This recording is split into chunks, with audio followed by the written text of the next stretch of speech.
The date is October 20th. Our location, Summerfield, Prince Edward Island. It's been 4 weeks since Hurricane Fiona exposed our gentle island to the kind of destruction we have never experienced before. Across PEI, while some parts of our forest escaped almost unscathed, other forests were absolutely decimated. When it comes to the ATV trails that wind their way through these forests, Fiona basically shut everything down, but only temporarily. Many clubs actually began clearing their trails almost as soon as the wind died down.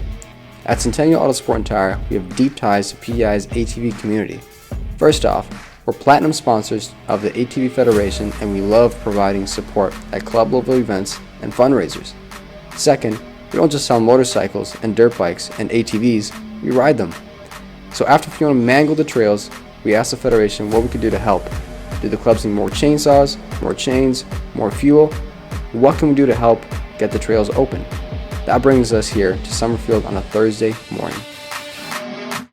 The guy in the yellow jacket, that's Tim Kember, the managing partner responsible for Centennial Autosport and Tire, and part of the family that's owned Centennial Auto Group for more than 4 decades.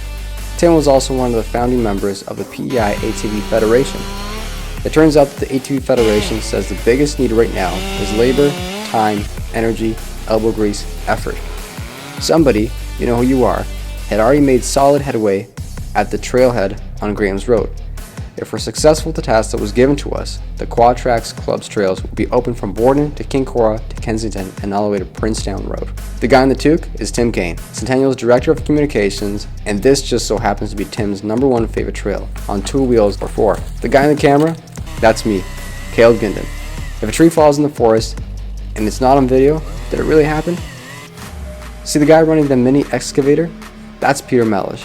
He's the Executive Director of the PEI Federation and a longtime advocate for the advancement of PEI's trail network.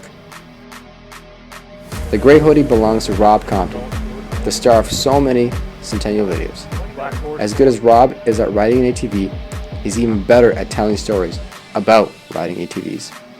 Rob is also the General Manager at the Summerside Centennial Autosport and Tire. For some perspective, this Graham's Road trail is about 26 kilometers east of our Summerside store and about 36 kilometers west of our Charlottetown location. This portion of the trail crisscrosses the land of 10 different property owners. The guy in the orange gloves, that's Tyler McClellan, the General Manager of our Charlottetown store. If there was ever going to be a race from one end of this trail to the other, no matter the machine, our money's on McClellan.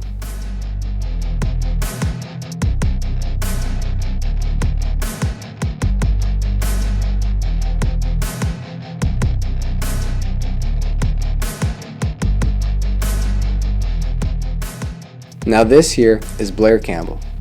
What you're seeing here is Blair in his happy place, still saw in hand while volunteering to keep the trails open.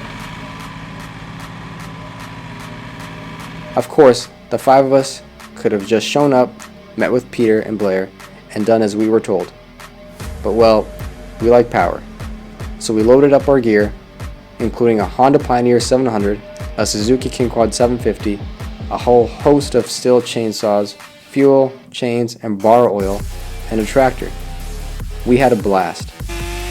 You could adopt the cynical view and say that since we sell ATVs and since ATVs need trails, Centennial has to get to work to help open these trails. But in reality, cutting trail is just a ton of fun.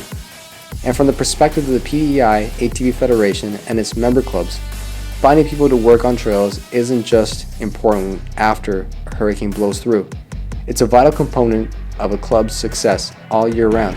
To help on the trails, you don't need to have a degree in forestry management. You don't have to be an expert in a chainsaw.